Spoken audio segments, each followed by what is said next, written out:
राधे राधे गुरु जी। हाँ। मेरा एक प्रश्न है, मैं बचपन से देखती आ रही हूँ, जो लोग नियम धर्म कर्म से मन से बहुत भक्ति करते हैं उनके जीवन में बहुत कष्ट है। सबके जीवन में कष्ट है जो भी भक्ति करते हैं। मैं भी ठाकुर जी को मानती हूँ, उनके इर्द गिर्द ही मेरे विचार रहते हैं, लेकिन इतने नियम मैं नहीं पालन कर सकती। जो थोड़ा होता है वो मैं करती हूँ, लेकिन जो ज्यादा नियम पालन करते हैं इतना कष्ट में रहते हैं, फिर भी उनके साथ तर पर तर उल्टा होता ही जाता है। तो कहते हैं कि ये सब कर्मों का खेल है, उनके कर्म है, जैसे वो कभी कुछ पिछले जन्म में किया होगा, कभी इस जन्म में किया होगा, उनका फल है उनका दुख। लेकिन मेरे को ये समझ नहीं आता कि जब कर्म करके फल लेना है, कर्म करके फल लेना है, तो वो भक्ति का उसमें क्या योगदान है, वही मेरे को। और जब भगवान कहते हैं कि मेरी आप भक्ति करोगे तो मैं हर चीज से आपको मुक्त कर दूंगा, आपके लिए जीवन आसान कर दूंगा, तो फिर कर्म का दोष कैसे लगेगा, मुझे वो समझ नहीं आता। वाह, सुंदर प्रश्न है, इसलिए ताली बजाओ। सब बैठो आप लोग। अच्छे प्रश्न पूछने चाहिए ऐसे जैसे इन्होंने पूछा। सब बैठो, पहले अगल बगल की बहनें सब बैठाओ। सुनो, इन्होंने पूछा है कि जब कर्म का ही फल भोगना है तो फिर भक्ति करने की क्या जरूरत है। सिंपल ये है। क्यों? सही है। अर्जुन भक्त थे कि नहीं? माइक ले लो, आगे पीछे की मैया बैठ जाओ। अर्जुन भक्त थे कि नहीं? थे ना। लेकिन अर्जुन को भी 12 वर्ष का वनवास जाना पड़ा। 12 साल तक जंगल में रहना कोई सरल काम तो नहीं। 1 साल अज्ञातवास, जंगल में रहना, किसी के दास दासी बन के रहना सरल काम तो नहीं है। जबकि अर्जुन जैसा भक्त कौन होगा? फिर भी उन्हें कष्ट उठाना पड़ा। भगवान राम तो स्वयं भगवान थे।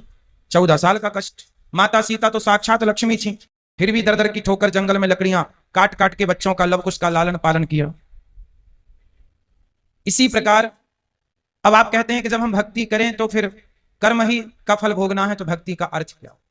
बात ऐसी है बेटा कि कर्म तो अपनी जगह है, कर्म तो हमें भोगनी है, हमें भी भोगना है, आपको भी भोगना है। भक्ति सिर्फ इसलिए की जाती है, इसलिए नहीं की जाती कि भगवान हमें पैसे वाला बना दें, भगवान हमें धन धान्य से भर दें, घर में सब कुछ हो। भक्ति का मतलब पैसा पाना नहीं, भगवान से बेटा बेटी मांगना नहीं। अरे भगवान की भक्ति आपको जो देगी, कोई कर्म में इतनी ताकत नहीं है कि आपको वो दे सके। अब उदाहरण से समझो, विभीषण को लंका का राजा बना दिया, क्या विभीषण का कोई ऐसा कर्म उसे राजा बना सकता था? कर्म अच्छे करता था फिर भी लातें खाता था, रावण लात मार के निकालता था, उसके कर्म का भी उसे दंड मिला। पर भगवान की भक्ति जो की, उस भक्ति का भी फल, कर्मों का फल यदि मिलता है तो भक्ति का फल भी मिलता है। थोड़ा सा देर है। विभीषण को भक्ति का फल मिला। उस कोई व्यक्ति ऐसा कितना कर्म करता कि वो लंका का राजा। भगवान कर्मों के फल को नहीं देखते कि तुमने भक्ति हमारी कितनी की। जब भक्त शरण में चला जाता है तो भगवान भूल जाते हैं कि कितना बड़ा पापी और पतित है, उठा करके राज सिंहासन पर बिठा देते हैं। दूसरा सुग्रीव, सुग्रीव भी लातें खाता था भाई की, दर दर की ठोकर खाता था, उठा के बिठा दिया। तो भगवान बेटा, भगवान जो दे सकते हैं कोई नहीं। इसलिए गलती हम लोगों की है कि हम उम्मीद क्या करते हैं, हे भगवान हम तुम्हारे इतने बड़े भक्त हैं, तुमने हमें बेटा भी नहीं दिया। हे भगवान हम तुम्हारे इतने बड़े भक्त हैं, रहने को घर भी नहीं दिया। हे भगवान तुम्हारे हम इतने बड़े भक्त हैं, हमारा पति नहीं सुनता, बेटा नहीं सुनता। भगवान की भक्ति का मतलब ये नहीं कि तुम्हारा बेटा सुने, तुम्हारी बेटी सुने, तुम्हारा घर बन जाए। जो भाग्य, सुदामा ने सारी जिंदगी गरीबी देखी, क्या सुदामा से बड़े भक्त आप और हम हैं?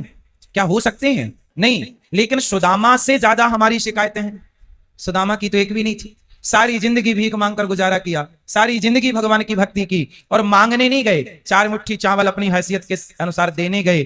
जब सारी जिंदगी उन्होंने भक्ति की और फिर भी गरीबी में रहकर शिकायत नहीं की, तब भगवान ने देखा कि भक्त पक्का है। 50 रुपए का घड़ा जो खरीदती हो ना मेरी बहन, उस घड़े को भी कुम्हार हफ्ते भर पकाता है भट्टे में, महीनों तक पकता है वो, कम से कम 10 दिन की आग तो देता होगा, तब जाके वो काले से लाल होता है। माटी पक जाती है तो लाल हो गया। अरे घड़े को भी पकने के लिए आग में उसे डालना पड़ता है। तो भगवान जब अपने भक्त को पकाएंगे तो थोड़ा तो दुखों की आग में तपाएंगे कि देखें कितना कच्चा कितना पक्का। इसलिए हर हाल में गोविंद का स्मरण करो और ये मत कहो कि हमें भगवान से कुछ चाहिए। लोग कहते हैं कि भगवान के भक्तों को दुख मिलता है। अरे जो भगवान का सच्चा भक्त हो जाएगा उसे पता ही नहीं चलेगा कि दुख क्या चीज है, उसे तो सुख ही मिलेगा। गोपियों को भगवान की याद में रोने में भी सुख था, कैसे कहें हम कि ये दुख था। इसलिए जो हो गया उनका वो दुख तो है ही नहीं।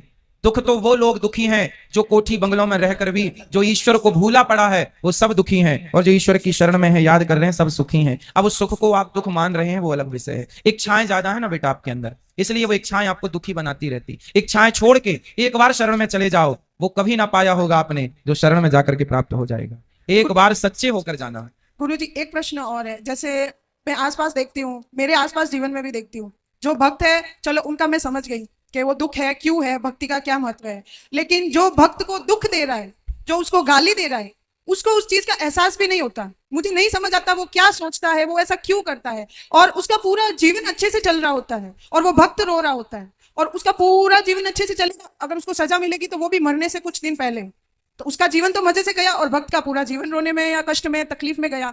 तो फिर उसका भक्ति न करना या करना, उसमें क्या, उसमें अंतर हो गया। फिर वो तो दुख दे के मजे कर रहा है, अंत में 4 दिन भुगत लिया और फिर चल लिया। वो बेचारा भक्त पूरा टाइम रोता रहता है, गाली जो खाता भक्त होता है ना बेटा, आप किसी भक्त को जाकर पत्थर मारिए, आप किसी भक्त को जाकर के लाठी और जूते से मारिए, तो मारने वाले की तरफ भक्त जब देखता है ना, तो वो ईश्वर से प्रार्थना करने लगता है, हे भगवान इसने मुझे जूते मारे हैं, हे भगवान इसने मुझे पत्थर और लाठियां मारी हैं, हे भगवान इसे क्षमा कर देना।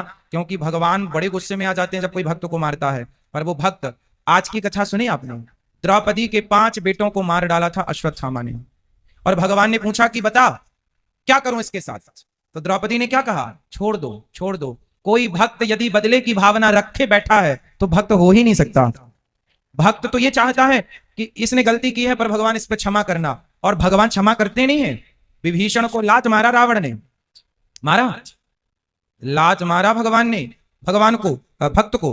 भगवान ने कहा रावण तुमने मेरी छाती में लात मारे होते ना, मैं तुम्हें माफ कर देता, तुमने भक्त को मारा है इसलिए माफ नहीं सर्वनाश करूंगा, कर दिया। एक बात बताओ कि जब तक रावण ने विभीषण को लात नहीं मारा तब तक राम जी ने लंका में एक भी बाण छोड़ा हो, एक भी नुकसान किया हो लंका का, तो मुझे बताओ। रावण ने सीता मां को चुराया, जयंत ने सीता मां के चरणों में चोंच मारी थी तो बाण छोड़ दिया था, त्रैलोक्य में जयंत को बचाने वाला नहीं मिला, चरणों में चोंच मारी थी केवल, और रावण तो पूरी सीता उठा कर ले गया। तो क्या राम जी बाण वहीं से बैठे बैठे ना मार देते, रावण तो मर जाता। लेकिन नहीं, राम जी ने कहा कि रावण भले मेरी पत्नी का हरण किया हो लेकिन मेरे भक्त को रोटी खिलाता है विभीषण को, इसलिए मैं बाल विवाह का नहीं करूंगा। लेकिन जब उस भक्त को लात मारा तो राम जी ने सर्वनाश कर दिया। भगवान कहते हैं तुम मुझे लात मार दो सह लूंगा, मेरे भक्तों को मारोगे विनाश कर दूंगा। इसलिए मेरी बहन, आप जो कह रही हैं कि भक्तों का अपमान करके लोग मजे से रहते हैं, नहीं, उनको जब मिलेगा ना दंड, भगवान थोड़ा सा देर, God mills grind slow but sure, ईश्वर थोड़ा धीरे चक्की चलाते हैं, पिसता है उनके घर आटा धीरे, पर पिसता जरूर है। हिसाब तो पाई पाई का रखते हैं ना भगवान, जब देंगे ना तो खूब नानी याद आएगी। और आप ये मत सोचो जैसे मैंने, आप भक्त हो, आप भक्त हो और मैंने आज आपको अपमानित किया, आपको मारा मैंने, तो आप तो भक्त हैं, आप तो मेरे से कोई ना कुछ ना कहेंगे और मैं तो मौत से रह रहा हूं। लेकिन मेरे जीवन के आखिरी तक और जो अगला जन्म होगा वो सारे जन्म में इस जन्म का ये दंड भोगना पड़ेगा। कोई अंधा है, कोई लंगड़ा है, कोई बहरा है, क्यों है? किसी जन्म का तो हिसाब चुक रहा है ये। क्यों लोग घिसट घिसट के चल रहे हैं, क्यों चप्पल पांव में ना पहन के हाथ में पहनना पड़ रहा है? ये आज का ही कर्म दंड थोड़ी है, ये किसी ना किसी जन्म का कर्म दंड ही तो भोग रहा है। तो ईश्वर के घर देर है, अंधेर। एक प्रश्न और लास्ट, जैसे भगवान कर्म की सजा देते हैं, उसको सजा मिल रही है, वो पूरा जीवन सजा ले रहा है, लेकिन उसको ये ज्ञात ही नहीं है कि उसको सजा क्यों मिल रही है और वो गाली दे रहा है, तो उस सजा का क्या फायदा? ज्ञान नहीं हो सकता बेटा, ये तुम्हारे और हमारे हाथ में नहीं है, यही तो ईश्वर के हाथ में है। मिलेगा बस, ये श्योर है, ये कन्फर्म है, बट ये नहीं कन्फर्म है कि आपको किस दंड पाप का। भीष्म पितामह को बाणों की सैया मिली, भीष्म पितामह ने कहा कि मैंने तो कोई पाप नहीं किया, मैंने तो कोई अपराध नहीं किया, मैं तो अपने 20 जन्म पुराना मैं जानता हूं। भगवान ने कहा 20 जन्म तक तो जानते हो, 20 जन्म के पहले 21वां जन्म देख लेते तो मिल जाता। एक सांप को कांटों के ढेर में फेंक दिया था 21 जन्म पहले, उसका दंड आज मिल रहा है भीष्म पितामह को। तो हमारी और आपकी सोच, हमारी और आपकी बुद्धि से ईश्वर का न्याय परे है। महाराज जी, जैसे मेरे जीवन में है, मेरे साथ कुछ बुरा होगा, कुछ समय के लिए बुरा लगेगा, लेकिन मैं सोचूंगी कि शायद ये मेरे कुछ कर्मों की सजा है, फिर मैं माफी भी मांगूंगी, तो क्या मुझे वो माफी मिलेगी उस भाव के साथ, उस फील के साथ? यदि हमने कोई अपराध किया हो और हम सिर्फ भगवान की शरण में चले जाएं तो भगवान कहते हैं सन्मुख हो ही जीव मोहि जबहि जन्म कोटि अघना सहि तबहि अघमींस पाप। जो मेरे सन्मुख आकर मेरा हो जाता है, मेरे में आत्मसमर्पण कर देता है, मैं उसका हो जाता हूं और उसके सारे अपराधों